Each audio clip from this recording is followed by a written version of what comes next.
I think that Logan and Samantha were holding secrets throughout this season, and those secrets come out the later we get in this season.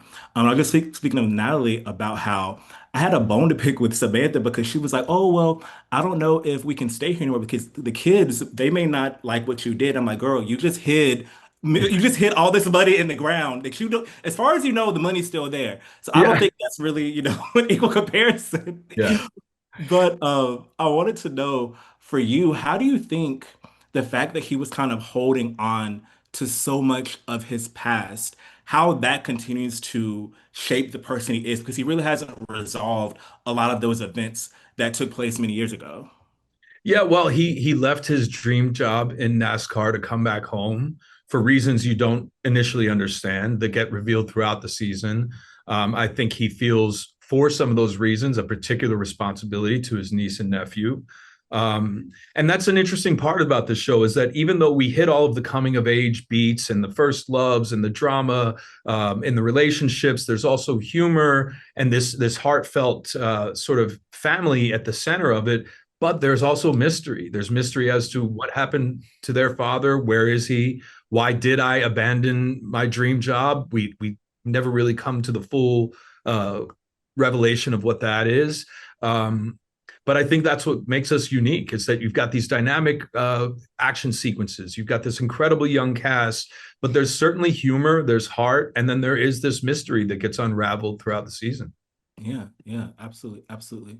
And Michael, for you, I felt like there were a lot of, revelations in the finale for Zach. I feel that, he tried to I guess you would call it olive branch of sorts he extends to Harris. Yeah. And it's very reminiscent of what we know happens in the past timeline as well. But why do you think that he chose to A, do that, but also how do you think the events of the finale impact Zach and Alicia's relationship? Oh man, I mean, I think that like where we end the show is like such like a just a big moment, and like it was it was awesome to see in person too, like just fully transparent. It was really crazy, but Mhm. I think I think that like it does leave a lot of question marks. Like I'm very excited to see kind of like how Johnny, our showrunner, like brings it back to life in season two. But I think there it leaves us on like a huge cliffhanger as far as like, oh wow, like what why did Zach do everything that he did? Like I'm sure like that's what Alicia's thinking. And Zach is definitely gonna be changed by this moment that he just experienced from this point forward. And I'm sure Harris is also gonna be changed as well. So there's a lot of change that like just happened in that one very moment. And Yeah. so I'm very excited to see where we kind of start out in season two if we, knock on wood, if we get season two and kind of see kind of like keep building out these characters in this new shift of their phases in life. And Yeah. it is interesting to see that aspect of sort of the past repeating itself. Hmm. Certainly, Yeah. Yeah. who would have thought that the dynamics would end up so similar to what they were in our origin story? Yeah. Yeah. Yeah. And speaking of that origin story, I feel like I want to see more of I love the flashbacks to that timeline, but I also like even more how those dynamics inform how these characters are in the present. Like we see, the dynamic even between Sam and Kiara's mom. We know that these relationships exist, but we just get hints of them through season one. So Ryan, would you be interested in seeing not only the flashbacks that happen, but like how those flashbacks inform more of the Logan that we see in the present day? Because I think that's something that like I would definitely love to see. Absolutely. And I think that's the intent that more of that story will be told and some of those questions will be answered. How how Johnny just decides to approach that is still kind of a mystery to Yeah, us. yeah. But there's a lot left to unravel. There's a lot more story to be told. Yeah, I feel like it's also really exciting, like because like all these characters have like such nuance, like deep storylines. It's really fun Mhm. to watch and like get to know them even more. And like also as actors, it's like fun to like find out more about our characters and get to experiment more and write more Yeah. backstory. And I think it's like it's as a watcher, just like as a viewer of the show myself, like I really enjoy like the mystery aspect of it, and I feel like a lot of people will connect to that too. You know what I mean? Especially hopefully in season two, we'll get to explore that a little bit more. Yeah. And it's also interesting, Michael, about how Zach's story kind of comes full circle. Like he was really like, Caitlin was open to Ironwood, but he really wasn't. And then, at the end of the season, he's kind of like embedded, he's kind of embedded in the Rust Belt. So it's interesting how the tides kind of shift as far as his viewpoint on thinking that he wouldn't have any sort of relatability to this community. And it turns out he does. Yeah, totally. I mean, I think like that's a lot of things in life. We might be resistant to change, and then like kind of as things go on and time moves forward, you're like, wow, this was actually the exact change I needed. I just didn't really want to do it at the time. But I think that Zach probably feels very similarly to that. At least he does in the beginning, and then I think like he kind of just even forgets about New York and is just so wrapped Yeah. up in this whole lifestyle of like racing and like getting to know who he is and connecting to his father and to his uncle and to his sister and to these new group of friends that like he didn't really have like a sense of community where he was prior. So I Yeah. think that it's really fun to for Zach to kind of like find this new world. I feel like there were so many secrets that I felt that both Logan and Samantha were hiding throughout the season. And a lot of that just kind of comes to the forefront and the surface at the end of the season. So I want to know, there was a conversation that your character had with Logan, and you were speaking about how both of you thought that he was dead because if he would have come back to see his family, he would have come back to the town if he knew that if he was still alive. So by Sam's logic, how do you think that? Why do you think she didn't go back for the money if she, under all intents and circumstances, she thought that the money was still there? How would you rationalize her not going back to the money? Do you think it was a sentimental thing, just to not touch it? What do you think her mindset was? I think the money, I also thought the same thing. I was like, girl, you wouldn't go back for it? Like, Yeah. everybody knows it's there. But you have to remember that this money is connected to the biggest trauma in her life, which is Hmm. losing the love of her life and the father of her unborn children in this horrible, tragic way that I think, somebody disappearing is worse than death. The not Hmm. knowing is like that the not having the closure and the finality of it, I think is a very specific kind of grief and torture. And I think that is why she didn't want anything to do with it, because it was Yeah. connected to this event that caused so much suffering for her. And I think she's tried to put it behind her, and move to New York and raise the kids. And she doesn't want them anywhere near that story, that kind of cloud that's hanging, Hmm. Logan and that side of the family. And I think she has a strong moral compass, that money is stolen and Yeah. it's not, maybe you or me might go back for it. Clearly, Trey would go back for it. No, listen, my moral compass was not that strong because I was thinking like, y'all are moving from Brooklyn. You could take that money and make a down payment on a brownstone in Brooklyn. Like that's what I was thinking. I was like, you moving back home, and you could have bought some. Like so, I mean, but as we learned while I was okay from a sentimental moral compass perspective, I could understand why, but I don't know if her kids will feel the same way. Right. Um, yeah, and I think that speaks a lot to who Sam is. She could have used that money so many times for the kids, but it was not hers to touch. But Yeah, yeah, it's a pretty big secret to keep hidden. It was the thing that kept me going through all season because, yeah. I mean, let's be honest, Sam wasn't given much fun stuff to do, which is totally fine. I got to have early nights, but knowing that she was the one with the secret at the end kind of was like gave me fuel to get through the season. Yeah, yeah. Not gonna lie, during that episode, Sam was low key on my nerves just a little bit because she was telling Logan like, yeah, I don't know if we can stay here anymore because the kids may be mad at you after what you've done. And I'm like, girl, you just hid all this money. Like you just hid all this money. But again, like I see both sides, but I see both sides for sure. And Melissa, for you, how would you describe this journey that your character goes on this season? Because I feel like throughout the season we see this recurring theme of her trying to find where she fits in. There's this recurring theme about her trying to, find her spot and things like that.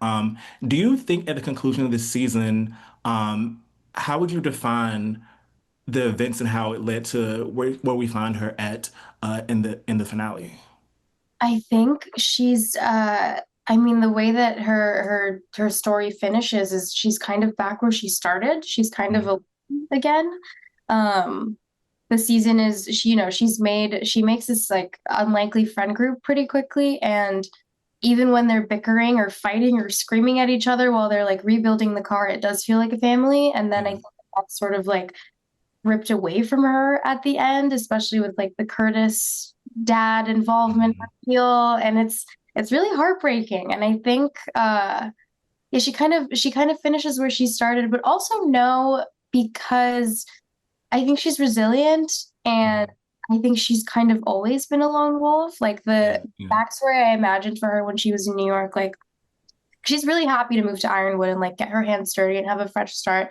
I think that like her passion is cars and it's really in her DNA. And I don't think it's as easy to access that in New York. So I think she was Mhm. aiming for that fix, and she gets it in Ironwood. So, she's kind of alone at the end, but I think she's gonna dive into her next project. And Yeah. that's how it sort of copes. Yeah. It's a new journey all over again. Yeah. I mean, do you think that she could get behind the wheel at some point? I would love to see that. If, hopefully we get to go for season two. I think that that would be sort of the natural next step. I don't know how Zach would take it. Maybe Yeah, there might be like a rivalry there. he might feel like I'm, getting into his lane a little. There's a little bit of like stay in your lane and I'll stay in mine, I think is something Mhm. he says to him like a couple times in the season. Yeah. So it would be kind of funny if she starts driving, but I would love that for her. I think it'd be really cool.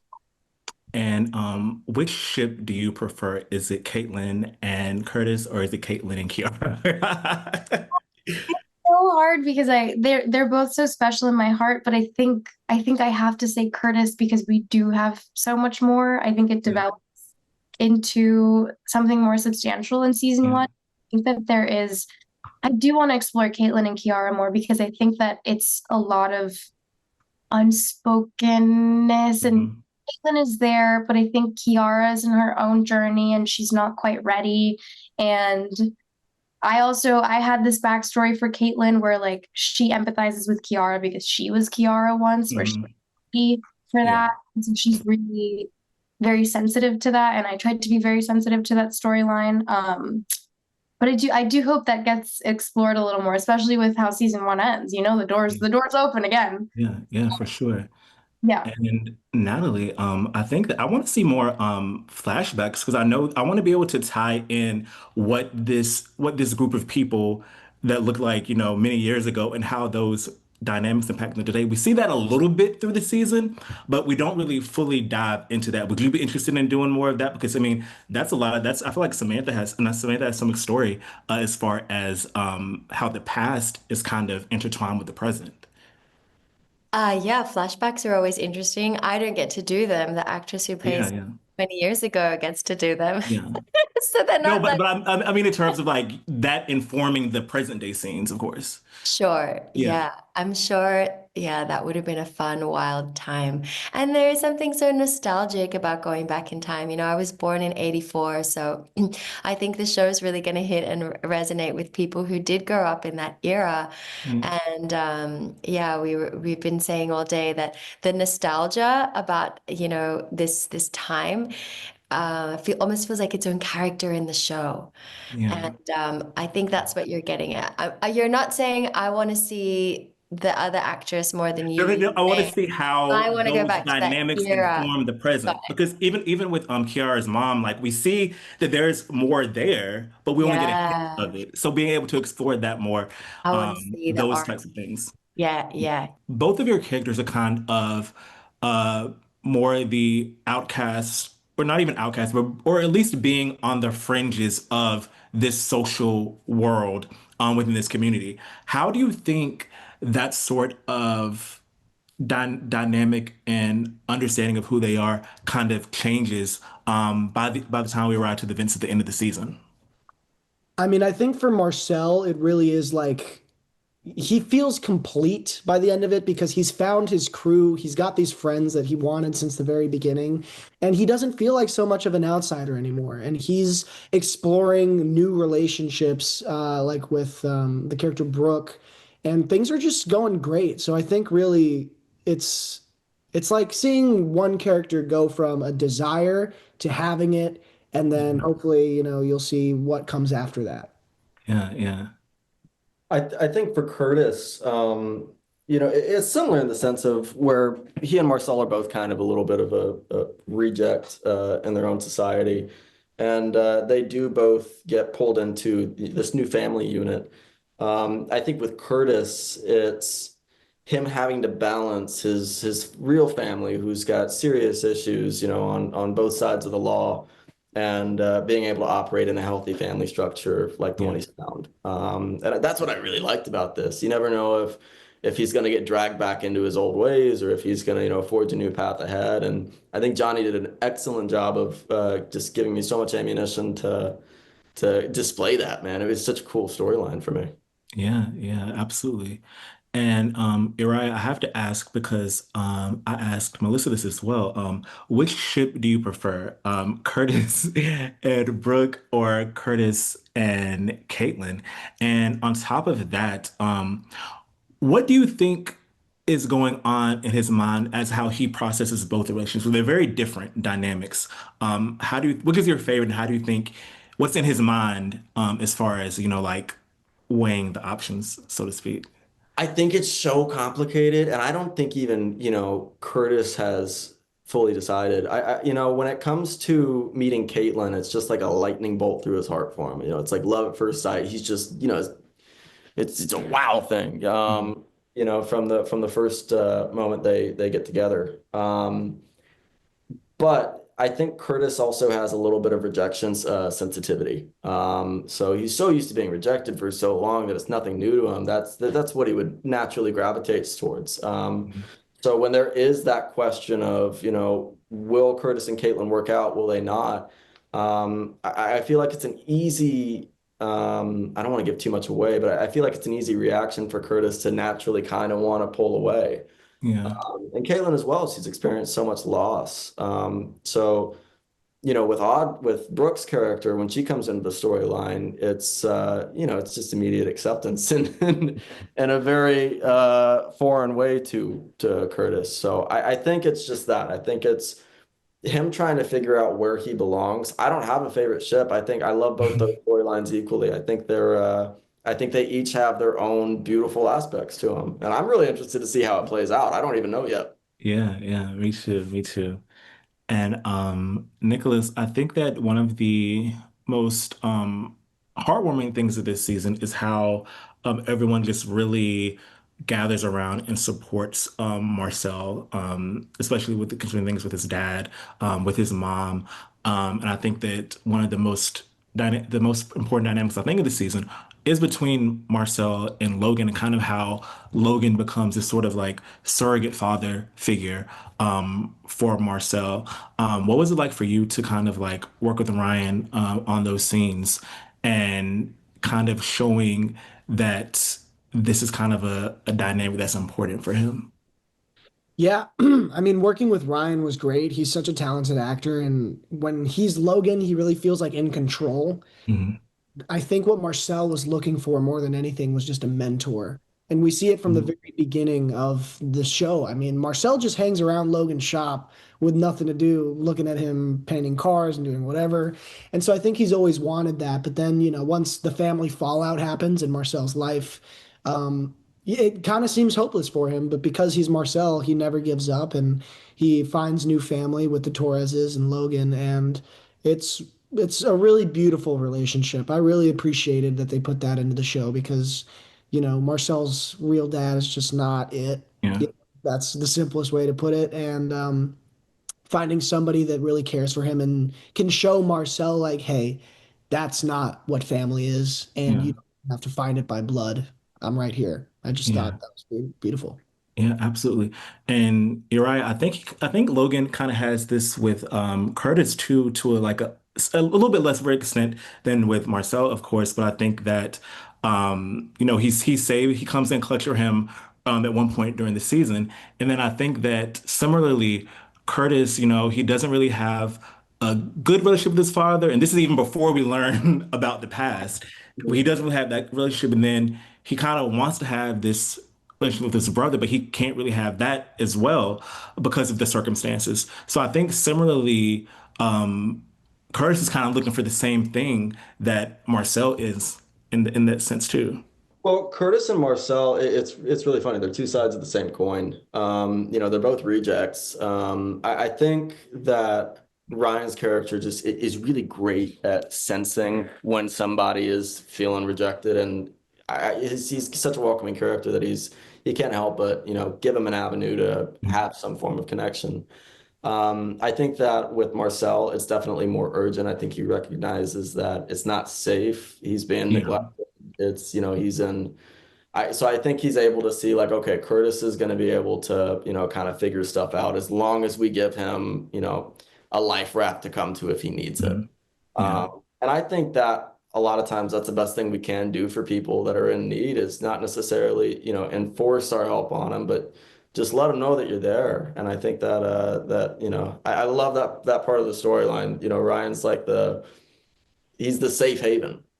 I think that at the beginning of the season, we kind of think what we know about these characters based on like what stock tropes that typically are in YA dramas. And I feel like both of these characters kind of not only surprise the audience, but surprise themselves with the depth that they have. But as far as, Alicia and Harris, how where do you think their relationship stands at the end of the season? There's a love triangle in the mix. There's, a fiery flip of a car also at the end of the season as well. Where do you think they stand if we were to get a season two? Yeah, I mean, look, it really does set you up for season two being very complicated, and I don't think that it's a simple sort of it's one or the other. I think it's so complex like that, their dynamics, and there's a lot of history between Harris and Alicia, and I think they really do understand each other and relate to each other, and they know each other in a really deep you know historical level, and there's a lot of intimacy that comes with that. But then there's everything that happens with Zach that is completely new and shines new light on herself, and she starts to feel proud of herself, and he just opens her up to this to just such a beautiful different experience. But yes, the way that the show ends with that crash, it's like, well, she can't break up with him now, can Yeah. That would be so wrong. So like it's yeah. What do you think, Josh? I see that sort of over the season, I think he's a very one-track mind guy. And when Zach comes down, he takes his eye off Alicia and he goes after this thing to his own detriment. It feels weird talking about spoilers and stuff, but when we get to that final thing, Harris is there because of his inability to move past this rivalry. Mhm. By virtue of Zach's mere presence, these things have been stripped away from him, and he's like, "I have no, like, what do I have?" And Harris even says it in the pilot. Alicia goes, "You have anything to lose?" And he goes, "I don't." She's like, "What about me?" And so hopefully, my fingers are crossed that by the time that we come back to a season two, maybe he's learned that there are more things in winning the race, Yeah. but it remains to be seen. Yeah, yeah, absolutely. And Drake, for you, I want to know what you think is kind of at the heart of the familial issues that are with, Ray's family and everything. Because even he didn't we see that there is such tension with him and his father, even outside of the fact that he doesn't even know that his father had this involvement in, one of like this huge thing that this urban legend type of event, and he didn't even know that. And prior to that, we know that was the case. And do you think at its core, do you think that, his dad is hard on him because he knows he was that person? Do you think that like secretly Ray knows that, his dad could be that person? What do you think is at the heart of these issues? You know, the way I played it and what I talked about with Johnny was that I feel like Sheriff Hugo, Ray's dad, hates Ray because he reminds him of himself. Mhm. And you go from being a criminal, like notorious criminal. The whole show is predicated on this heist that you were a part of to now you're the sheriff when we Yeah. pick you up. You've complete 180 flopped. So I always felt like the version of Ray or the version of Hugo that Ray got to experience was a bad guy. Like he was a bad guy. He was a criminal. And so I feel like when Hugo was shifting into this alter ego, it was kind of like the death of this old self, and that included Ray, and Mhm. many. So I feel like Ray got shoved to the curbside, and he even says it in the series that Uriah was his new beginning, or Curtis was his new beginning. Yeah. And so I feel like it's that. Like I feel like Ray doesn't know. Like he has no idea why his dad hates him. His dad just implicitly hates him, and I think it's because he sees himself in Ray, and he hates that part of himself. Yeah. And then that goes to Ray to Uriah. I think it's just like a trickle down thing where like Ray sees himself in Curtis, and he doesn't like he wants the best for Curtis, but at the same time he feels like he's the worst thing for Curtis, so he keeps pushing Curtis away. And I feel like Yeah. it's just the same trope where it's like you're not trying to be a bad father, you're not trying to be a bad brother, but everything you do is just like well intentioned, but it doesn't land. Yeah, yeah. And do you think that Ray's motivation to want to, train Zach, do you think that is a decision that's fully you think that's fully an ulterior motive? Or do you think it's more, do you think that it was more than that?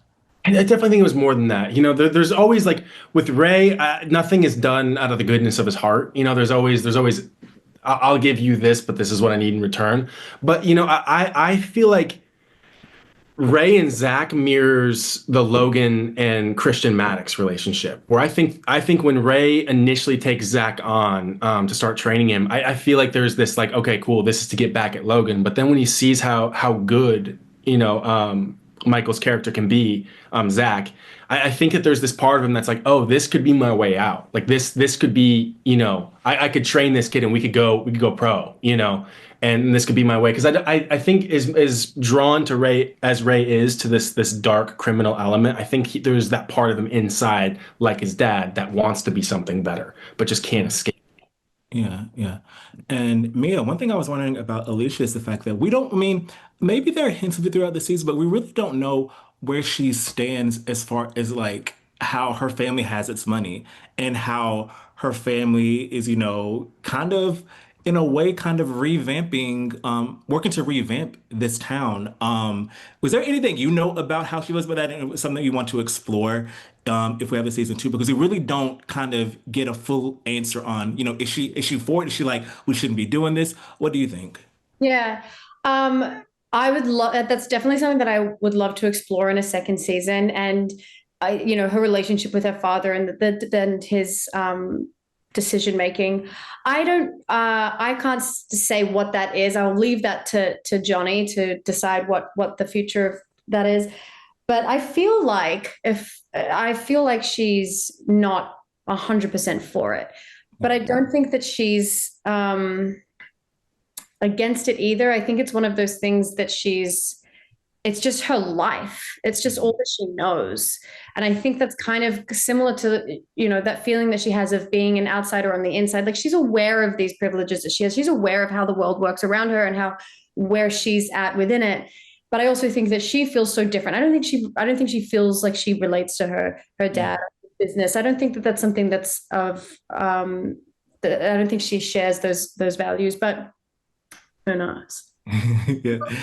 And super, super quickly, Josh, I know you're gonna defer to Johnny, but does Harris make it out of this wreck? Do you think he makes it out? Because my thing about it is if he died, I thought they would have shown us that. That's just where my mind goes to, because that you wouldn't end on a cliffhanger like that if we're gonna come back and he would be dead. So what do you think? I'm optimistic. Yeah, look, if it's gone, at least maybe Ray can say some nice words at the wake. But I actually haven't seen the 10th episode, so I don't know how many Oh, times this car flipped and yeah. exploded and inverted. It did Um, look pretty bad, just saying. it looked pretty bad. Maybe a limp for the first two eps then.